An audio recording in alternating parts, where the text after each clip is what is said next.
Hare Krishna. Questions by the sages. Text 1.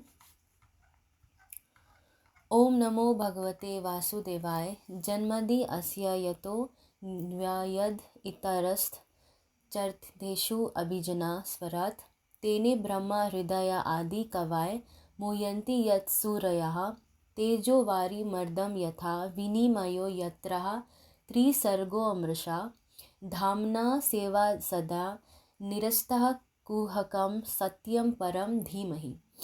Synonyms: Om, O my Lord; Nama, offering my obeisances; Bhagavate, unto the personality of Godhead; Vasudevaya, unto Vasudev, the son of Vasudev, or Lord Shri Krishna, the primeval Lord; Janma Adi, creation, sustenance and destruction; Asya, of the manifested universes; Yataha, from whom; Anva, Yat, directly; Itaratha, indirectly; Cha, and Artheshu, purposes; Abhigyana, fully cognizant; Swarat, fully independent; Tene, imparted; Brahma, the Vedic knowledge; Hridaya, the consciousness of the heart; Ya, one; who; Adi Kavai, unto the original created being; Muyanti, the are illusioned; Yat, about whom; Surayaha, great sages and demigods; Teja, fire; Vari, water; Mridam, earth; Yatha, as much as; Vinimaya, action and reaction; Yatra, whereupon; Sarga, three modes of creation, creative faculties; Amrisha, almost factual; Dhamna, along with all transcendental paraphernalia; Swena, self-sufficiently; Sada, always; Nirasta, negation by absence; Kuhakam, illusion; Satyam, truth; Param, absolute; Dhimahi, I do meditate upon. Translation. O my Lord, Shri Krishna, son of Vasudev, O all-pervading personality of Godhead, I offer my respectful obeisances unto you. I meditate upon Lord Shri Krishna because he is the absolute truth and the primeval cause of all causes of the creation, sustenance and destruction of the manifested universes. He is directly and indirectly conscious of all manifestations, and he is independent because there is no other cause beyond him. It is he only who first imparted the Vedic knowledge unto the heart of Brahmaji, the original living being. By him even the great sages and demigods are placed into illusion, as one is bewildered by the illusory representations of water seen in fire or land seen on water. Only because of him do the material universes, temporarily manifested by the reactions of the three modes of nature, appear factual, although they are unreal. I therefore meditate upon him, Lord Sri Krishna, who is eternally existent in the transcendental abode, which is forever free from the illusory representations of the material world. I meditate upon him, for he is the absolute truth. Purport. Obeisances unto the personality of Godhead Vasudev directly indicate Lord Shri Krishna, who is the divine son of Vasudev and Devaki. This fact will be more explicitly explained in the text of this work. Sri Vyasadeva asserts herein that Shri Krishna is the original personality of Godhead, and all others are his direct or indirect plenary portions or portions of the portion. Srila Jeev Goswami has even more explicitly explained the subject matter in his Krishna Sandarbha. And Brahma, the original living being, has explained the subject of Sri Krishna substantially in his treatise named Brahma Samhita. In the Samaved Upanishad, it is also stated that Lord Sri Krishna is the divine son of Devaki. Therefore, in this prayer, the first proposition holds that Sri Krishna is the primeval Lord, and if any transcendental nomenclature is to be understood as belonging to the absolute personality of Godhead, it must be the name indicated by the word Krishna, which means the all-attractive. In Bhagavad Gita, in many places, the Lord asserts himself to be the original personality of Godhead, and this is confirmed by Arjun and also by great sages like Narad, Vyas, and many others. In the Padma Puran, it is also stated that out of the innumerable names of the Lord, the name of Krishna is the principal one. Vasudev indicates the plenary portion of the personality of Godhead, and all the different forms of the Lord, being identical with Vasudev, are indicated in this text. The name Vasudev particularly indicates the divine son of Vasudev and Devaki. Sri Krishna is always meditated upon by the Paramhamsas, who are the perfected ones among those in the renounced order of life. Vasudev, or Lord Sri Krishna, is the cause of all causes. Everything that exists emanates from the Lord. How this is so is explained in later chapters of this work. This work is described by Mahaprabhu Sri Chaitanya as the spotless Puran because it contains the transcendental narration of the personality of Godhead Sri Krishna. The history of the Shrimad Bhagavatam is also very glorious. It was compiled by Sri Vyasdev after he had attained maturity in transcendental knowledge. He wrote this under the instructions of Sri Naradji, his spiritual master. Vyasadeva compiled all Vedic literatures containing the four divisions of the Vedas, the Vedanta Sutras or the Brahma Sutras, the Puranas and the Mahabharata and so on. But nevertheless, he was not satisfied. His dissatisfaction was observed by his spiritual master, and thus Narad advised him to write on the transcendental activities of Lord Sri Krishna. These transcendental activities are described specifically in the 10th canto of this work. But in order to reach to the very substance, one must proceed gradually by developing knowledge of the categories. It is natural that a philosophical mind wants to know about the origin of the creation. At night, he sees the stars in the sky and he naturally speculates about their inhabitants. Such inquiries are natural for man because man has a developed consciousness which is higher than that of animals. The author of Srimad Bhagavatam gives a direct answer to such inquiries. He says that the Lord Sri Krishna is the origin of all creators. He is not only the creator of the universe but the destroyer as well. The manifested cosmic nature is created at a certain period by the will of the Lord. It is maintained for some time and then it is annihilated by His will. Therefore, the Supreme Will is behind all the cosmic activities. Of course, there are atheists of various categories who do not believe in a creator, but that is due to poor fund of knowledge. The modern scientist, for example, has created space satellites, and by some arrangement or other, these satellites are thrown into outer space to fly for some time at the control of the scientist who is far away. Similarly, all the universes with innumerable stars and planets are controlled by the intelligence of the personality of Godhead. In Vedic literatures, it is said that the absolute truth, personality of Godhead, is the chief amongst all living personalities. All living beings, beginning from the first created being Brahma down to the smallest ant, are individual living beings, and above Brahma there are even other living beings with individual capacities, and the personality of Godhead is also a similar living being, and he is an individual as there are the other living beings. But the Supreme Lord or the Supreme Living Being has the greatest intelligence and he possesses supermost inconceivable energies of all different varieties. If a man's brain can produce a space satellite, one can very easily imagine how brains higher than men can produce similarly wonderful things which are far superior. The reasonable person will easily accept this argument, but there are stubborn atheists who would never agree. Srila Vyasadeva, however, at once accepts the Supreme Intelligence as the Parameshwar. He offers his respectful obeisances unto the Supreme Intelligence as addressed as the Para or the Parameshwar or the Supreme Personality of Godhead. And that Parameshwar is Sri Krishna, as admitted in the Bhagavad Gita and other scriptures delivered by Sri Vyasadeva and specifically in this Srimad Bhagavatam. In Bhagavad Gita, the Lord says that there is no other Paratattva, Saman Bhavan, than himself. Therefore, Sri Vyasadeva at once worships the Paratattva, Sri Krishna, whose transcendental activities are described in the 10th canto. Unscrupulous persons go immediately to the 10th canto and especially to the 5 chapters which describes the Lord's Ras dance.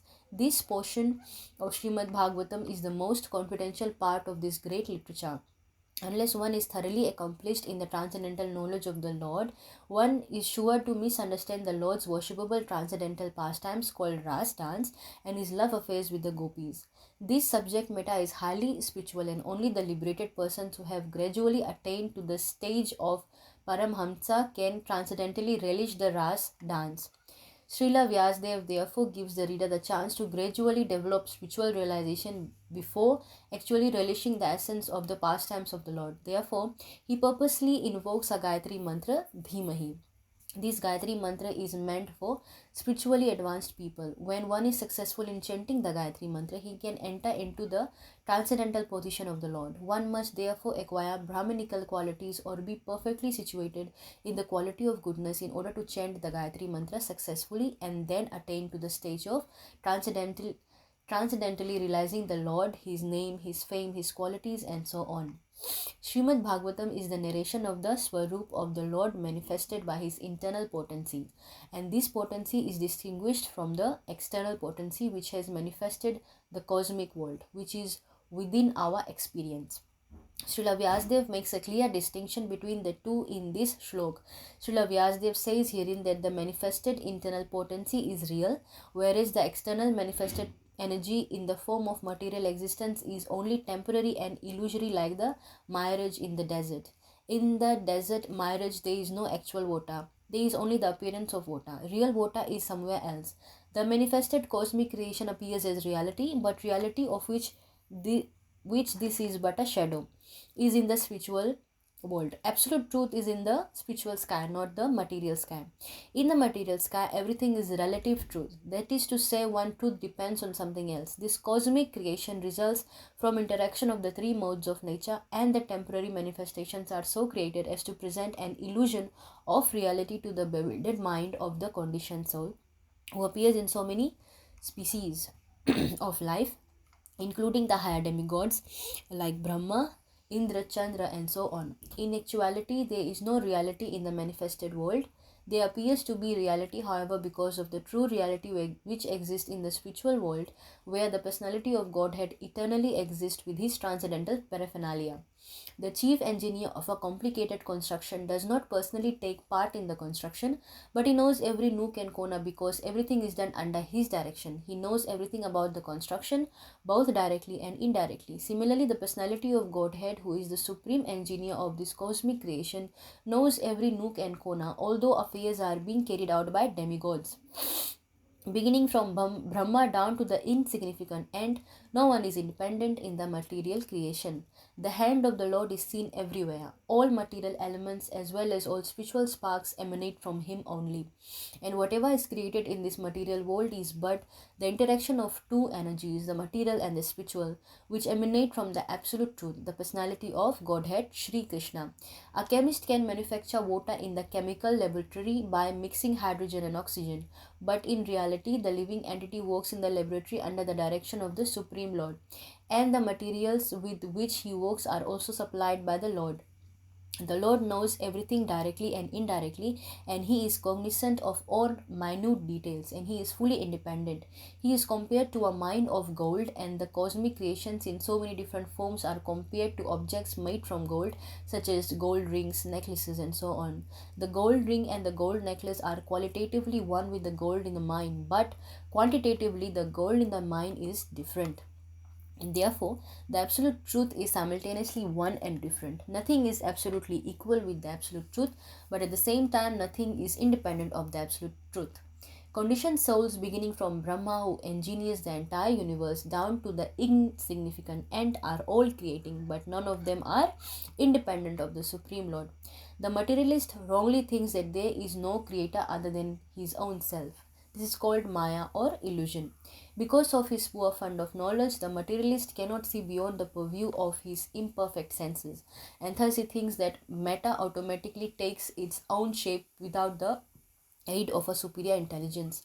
This is refuted in this shlok by Srila Vyasdev. Since the complete whole or the absolute truth is the source of everything, nothing can be independent of the body of the absolute truth. Whatever happens to the body quickly becomes known to the embodied. Similarly, the creation is the body of the absolute whole.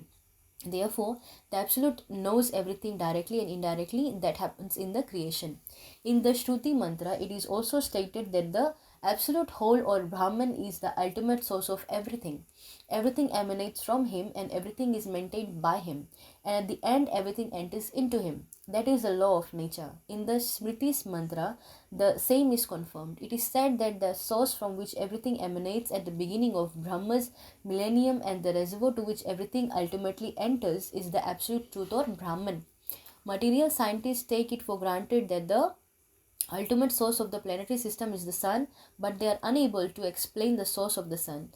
Herein, the ultimate source is explained. According to the Vedic literatures, Brahma, who may be compared to the sun, is not the ultimate creator. It is stated in the shlok that Brahma was taught Vedic knowledge by the personality of Godhead. One may argue that Brahma, being the original living being, could not be inspired because there was no other living being at that time. Herein it is stated that the Supreme Lord inspired by the secondary creator Brahma in order that Brahma could carry out his creative functions. So the supreme intelligence behind all creations is the absolute Godhead Shri Krishna. In Bhagavad Gita, Lord Shri Krishna states that it is He only who superintends the creative energy of Prakriti, which constitutes the totality of matter. Therefore, Shri Vyasadeva does not worship Brahma, but the Supreme Lord, who guides Brahma in his creative activities. In this shloka, the particular words Abhigyana and Swarat are significant. These two words distinguish the Supreme Lord from all other living entities. No other living entity is either Abhigyana or Swarat. That is, no one is either fully cognizant or fully independent. Even Brahma has to meditate upon the Supreme Lord in order to create. Then what to speak of great scientists like Einstein? The brains of such a scientist are certainly not the products of any human being.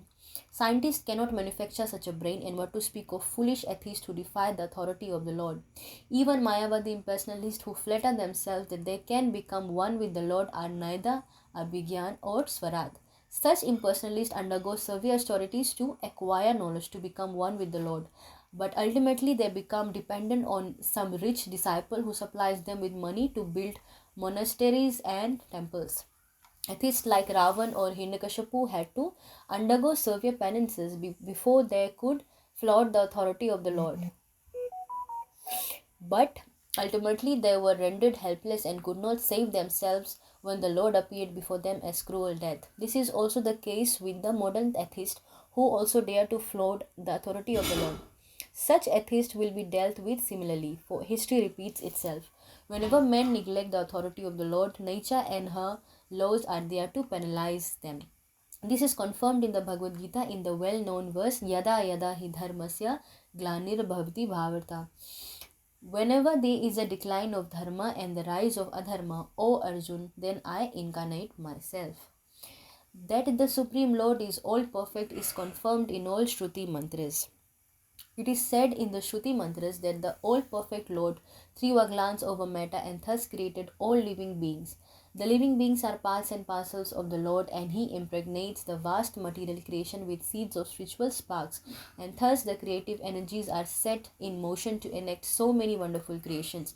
An atheist may argue that God is no more expert than a watchmaker, but of course God is greater because He can create machines in duplicate male and female forms.